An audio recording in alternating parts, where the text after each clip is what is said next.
Let's get the reaction from the Trade Union Congress now. I'm joined by the General Secretary, Nuhu Toro, who's also joined us virtually. Can we be rest assured that TUC is not captured within this ultimatum that expires today, and that Nigeria has nothing to worry about TUC joining the impending nationwide strike?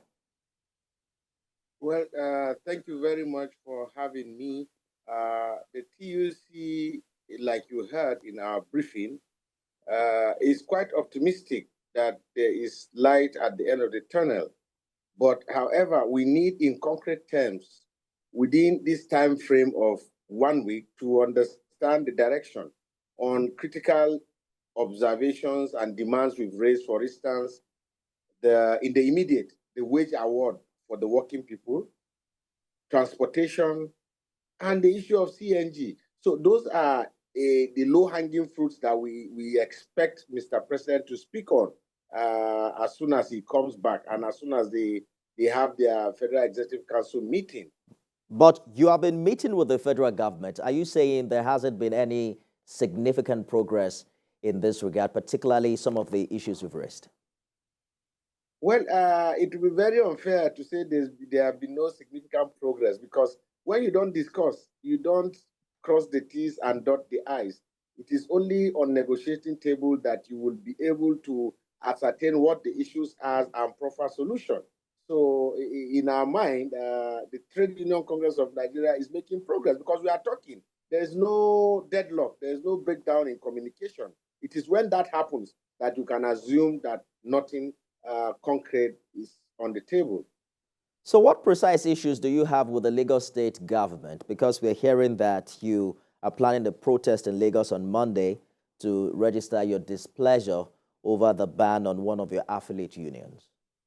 Yeah, the problem we are having with Lagos state government is the case of impunity and undue interference on the existence of unions that are on legislative lists.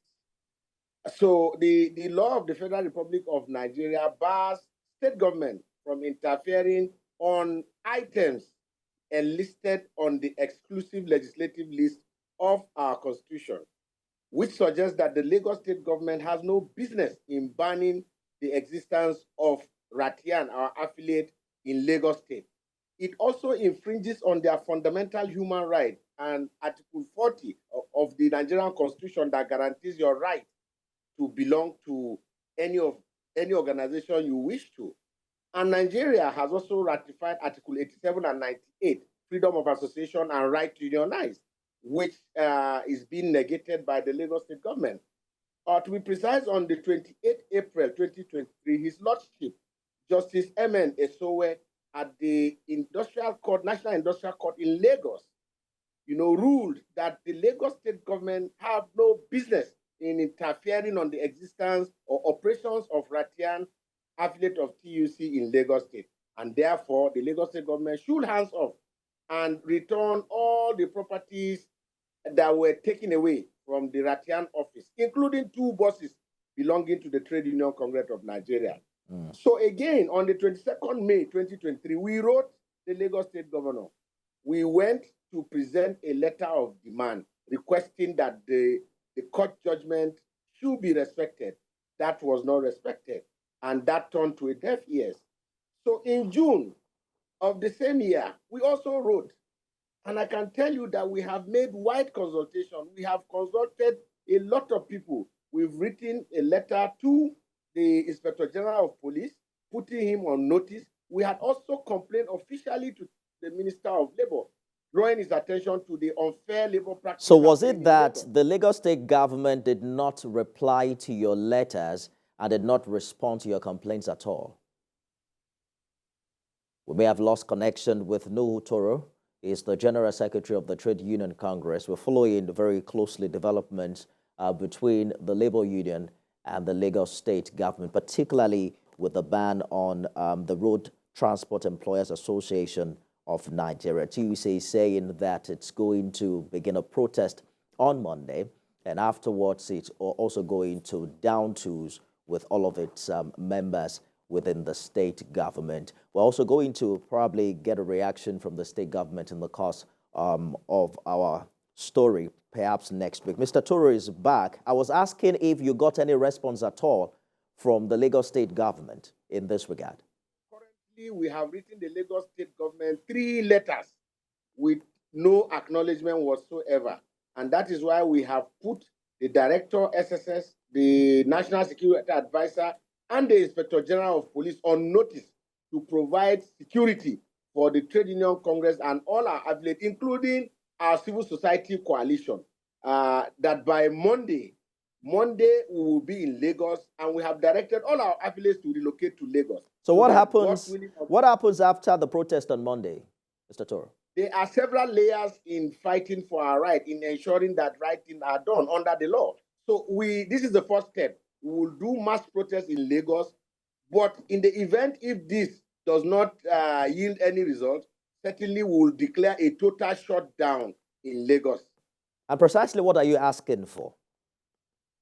We are asking the Lagos state government to withdraw in its interference on the existence of RTEAN in Lagos, to also return the 2 buses belonging to TUC that was forcefully taken away from the office of RTEAN, and allow the unions to operate unfettered and allow them to exercise their fundamental right to organize and belong to any union of their choice. That is just what we are asking. We suggest a pronouncement from the state government, for instance, will avert this looming strike in Lagos on Monday. Well, we're looking forward to how that will play out. Hopefully that both you and the Lagos state government will be able to reach, some measure of agreement in that regard. Let me quickly take you back to the issue with the removal of fuel subsidy, because your union is asking for some sort of an advocacy for a special dollar exchange window for importers in such a way that will help regulate the price of petrol. Precisely what are you asking for? Yeah, we are asking the government to intervene in terms of regulation. Don't forget, the government have the constitutional role of ensuring that regulation is enhanced. So we are saying the government should wade in by pegging the dollar. If the dollar is pegged at some rate, for instance, at say 500 or 600, 500 and some little fraction, don't be surprised that in itself might even reduce the cost of PMS as at today. But to leave it to the dictates of the market, it's really the It sounds like the problem. you're asking the Tinubu government to reverse its unification policy in the area of foreign exchange, right? Exactly. The government must come up with a specific and deliberate policy to checkmate the volatility of the exchange rate. If that is done, I am very sure that the cost of PMS will go down, because the exchange rate is at the caprices of the market, is determined by the market. And when you leave the exchange rate to be determined by the market, it goes up at will. But the government could, through their intervention in terms of policy, regulate it so that it doesn't go up and down, it doesn't fluctuate. And if that is done, I'm sure Nigerians could have value for money. PMS that is being brought in through this dollarization will also come at some relative lower price than what is obtainable today. It's important to hear from the federal government in this regard, particularly now that we are also getting some unconfirmed reports of the possibility of payment of subsidy in the preceding month. Nuhu Toro is the General Secretary of the Trade Union Congress. Thank you so much for talking to us on the program this evening. Thank you for having me.